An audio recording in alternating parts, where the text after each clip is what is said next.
दोस्तों, आदाब, नमस्कार, गुड इवनिंग। शाम के बज चुके हैं 7, हम और आप हो गए हैं साथ।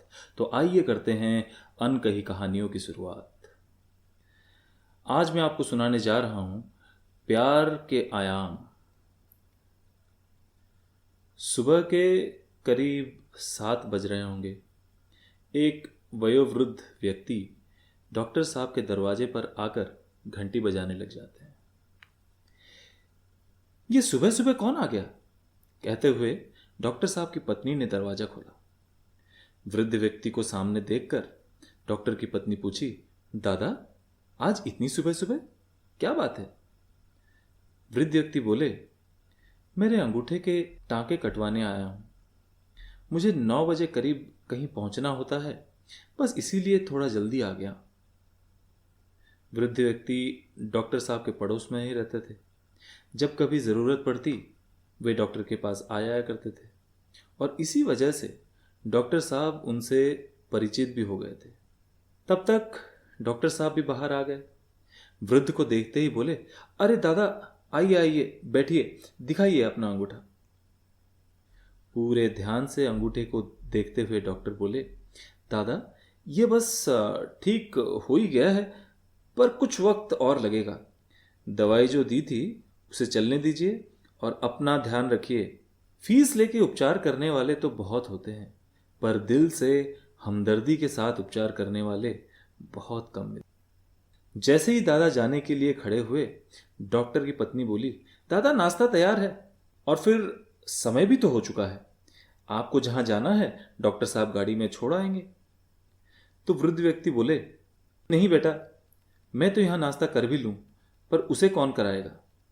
डॉक्टर ने पूछा, किसको नाश्ता कराना है? वृद्ध बोले, मेरी पत्नी को। कुछ समय से अस्वस्थ हो गई हैं, तो यहीं पास के एक नर्सिंग होम में रहती हैं।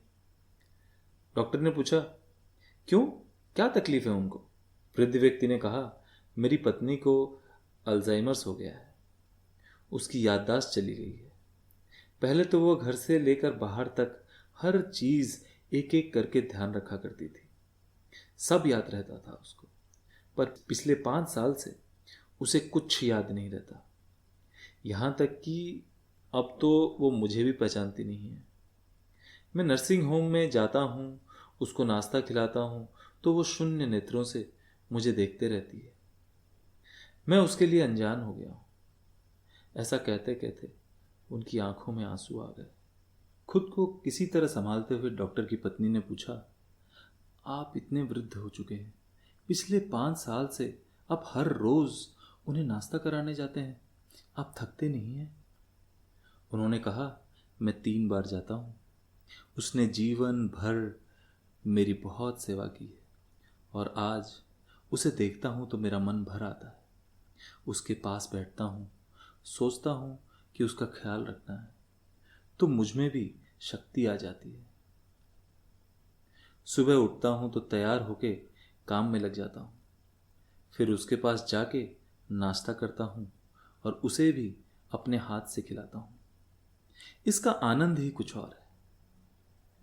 डॉक्टर ने पूछा, पर वो तो आपको पहचानती नहीं है, ना बोलती होंगी और ना हंसती ही होंगी, फिर भी आप रोज इतनी मेहनत करते हैं? वृद्ध बोले, डॉक्टर साहब, वो नहीं जानते कि मैं कौन हूं, पर मैं तो जानता हूं कि वो कौन है। ये कहते कहते वृद्ध की आंखें फिर एक बार भर आईं और वो वहां से चले गए। डॉक्टर साहब और उनकी पत्नी निस्वार्थ प्रेम के इस आयाम के बारे में सोचते ही रह गए। कहानी पूरी हो गई दोस्तों, और इसमें जो 3 पात्र थे, डॉक्टर, उनकी पत्नी और खुद वृद्ध व्यक्ति, ये सीख देते हैं कि जीवन में स्वार्थ ही सब कुछ नहीं होता। स्वार्थ से ऊपर उठ के दूसरों के लिए जीना ही मनुष्य का कर्तव्य है। तो दोस्तों, ये थी हमारी दूसरी कहानी। फिर मिलेंगे कल इसी समय इसी जगह अनकही कहानियों के साथ। खुश रहिए, सुरक्षित रहिए और हमें अपने फीडबैक्स देते रहिए। नमस्कार।